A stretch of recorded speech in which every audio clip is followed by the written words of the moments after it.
Las teorías y las prácticas del desarrollo desde la perspectiva de la modernidad fue un texto publicado por Robin Hisong en el año 1999. En él se buscan abordar los valores y las instituciones de la modernidad, así como sus aproximaciones al desarrollo. Robin Hisong, autora del texto, finalizó sus estudios de maestría en Planificación y Administración del Desarrollo Regional en la Universidad de los Andes, específicamente en el Centro Interdisciplinario de Estudios sobre el Desarrollo, el cual, con más de 40 años de historia, conforma un centro de actividades de investigación, docencia y extensión,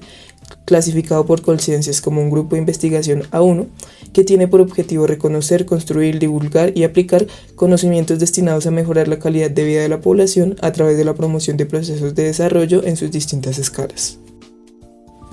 El texto se publicó a finales del siglo XX, temporalidad en donde nuevamente se retoma la idea de transición y transformación a vísperas de la llegada de un nuevo siglo. En este momento, además del texto de Hisong, surgen otras cuantas obras destinadas al análisis y al cuestionamiento de la modernidad. Entre tantas, se destaca el escrito de René de la Torre y Patricia Safa, titulado como El mundo en el que vivimos, modernidad y ciudadanía a fin de siglo, y el texto de David Harvey, denominado como París, capital de la modernidad.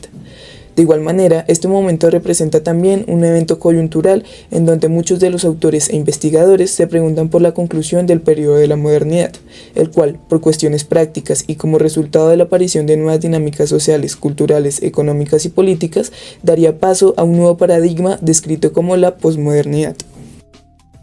Hisong sitúa la modernidad como un periodo sociohistórico y cultural de constante cambio y transformación, en donde surge y se consolida un sentimiento generalizado de incertidumbre como consecuencia de no poder conocer ni predecir las dinámicas futuras. Un aspecto fundamental de esta etapa radica en la necesidad de afrontar el desarrollo a partir de la integridad de sus dimensiones, es decir, con base en los fenómenos ambientales, culturales, económicos y sociales de la época. No obstante, dadas las condiciones del momento, no se contaba con las bases teóricas y prácticas para afrontar nuevos retos desde miradas parcialmente desconocidas, por lo que el inicio de la modernidad se caracterizó por conformar un estado de crisis. Al respecto, se menciona que cotidianamente la concepción de crisis se ve asociada a cuestiones negativas, que deben ser evitadas o resueltas de forma casi inmediata. Sin embargo, se sugiere una alternativa para percibir la crisis en donde, más allá de significar un evento perjudicial, representa una etapa transitoria que busca, a partir de una óptica prospectiva, alterar las estructuras que no logran satisfacer los requerimientos de la población, por lo cual la crisis resulta en un evento coyuntural inevitable que busca construir y fortalecer nuevos procesos acorde con las nuevas estructuras sociales. Por lo anterior, desde el proyecto de la modernidad, en donde se gestó un cambio de paradigma y un salto cualitativo que centralizó la figura humana respecto a la idea teocentrista dominante en tiempos pretéritos, se plantean nuevos valores e instituciones como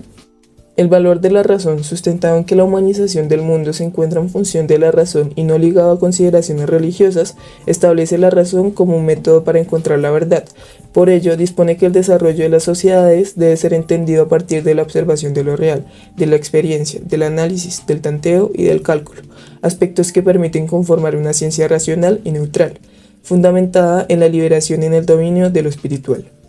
A este valor se le asocian ciertos parámetros capitalistas como resultado de su interés por el mundo material. Algunos de estos son la eficiencia, la eficacia, la utilidad, el rendimiento y el beneficio.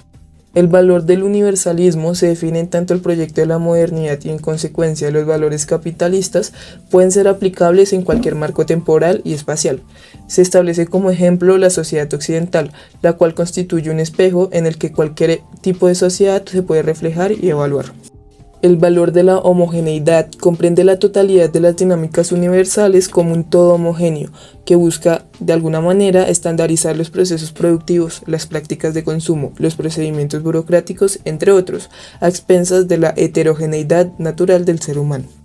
El valor del progreso refiere a una sucesión de eventos que buscan superar las limitaciones enmarcadas en el pasado a partir de una mirada hacia procesos futuros. Establece que la modernidad debe concebir el tiempo de forma lineal, en donde las expectativas futuras reemplacen las concepciones pasadas.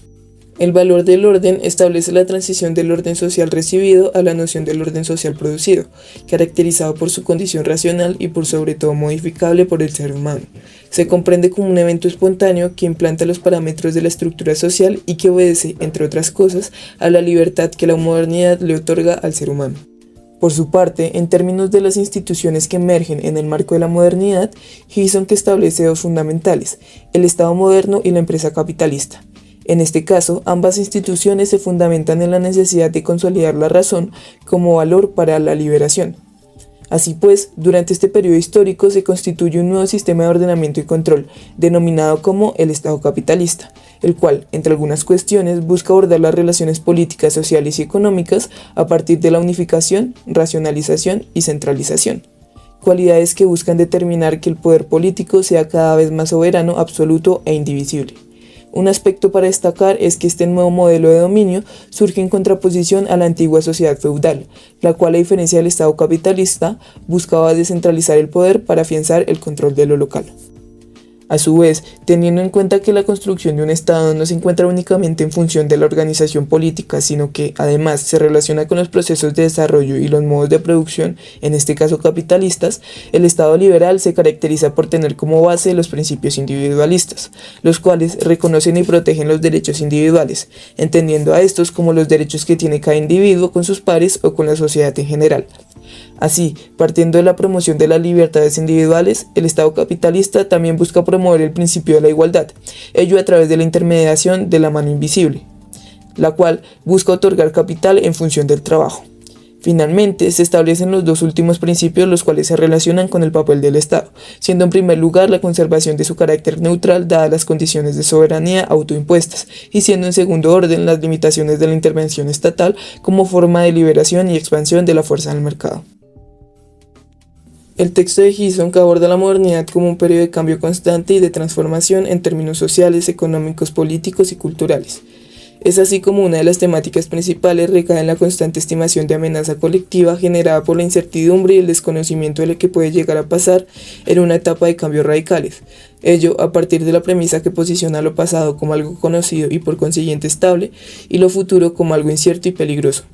Con base en lo anterior, es interesante percibir la forma en que el autor aporta al debate de la crisis una nueva concepción que permite entender este momento partiendo de una nueva óptica, en donde esta no es más que una fase temporal necesaria para poder aproximarse en mejor medida a los nuevos requerimientos del momento. Al respecto, es importante acotar que, pese a que el texto ejemplifica la crisis desde un momento histórico de la modernidad, esta nueva percepción mantiene una condición absoluta en tanto permite entender cualquier escenario de crisis como una oportunidad de mejora. Sin embargo, en ciertos momentos la concepción de modernidad brindada por el texto puede caer en el rechazo hacia el pasado, estableciendo que este, pese a formar parte de la historia, no conforma un elemento primordial para la configuración de un mejor futuro. Ello es evidente, por ejemplo, en el momento en el que se aborda el valor del progreso y se enfatiza en la necesidad de concebir el tiempo de forma lineal, a través de una mirada hacia el futuro y en donde las expectativas logren sobreponerse a los pensamientos pasados. Esta aproximación de progreso y desarrollo implantada desde la modernidad, aunque puede significar una verdadera revolución para el momento en el que se da, devalúa la importancia de conocer el pasado en los momentos transitorios, provocando que el desconocimiento de la historia resulte en el resurgimiento de ciertas problemáticas y en la agudización de algunas otras. Por otro lado, una de las críticas evidentes en torno al nuevo sistema moderno de dominación y control establecido por medio del Estado capitalista radica en su aparente principio de igualdad, el cual se encuentra fundamentado en la capacidad que tiene cada individuo de emplear sus libertades para alcanzar ciertos objetivos relacionados en su mayoría con la acumulación de capital.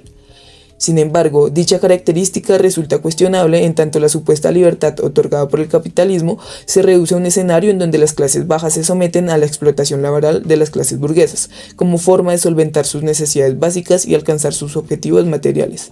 De esta forma, la libertad del Estado liberal resulta en una propuesta inherentemente injusta en la medida en que la sociedad civil y los procesos productivos responden a las dinámicas de acumulación y polarización del capital, en favor de un reducido grupo de población. Finalmente, es posible afirmar que la concepción de Estado manifestada durante el periodo de la modernidad recae en una idealización clara del poder estatal y consigo de las virtudes del capitalismo, omitiendo en todo momento las consecuencias negativas propias de un sistema de dominio y explotación.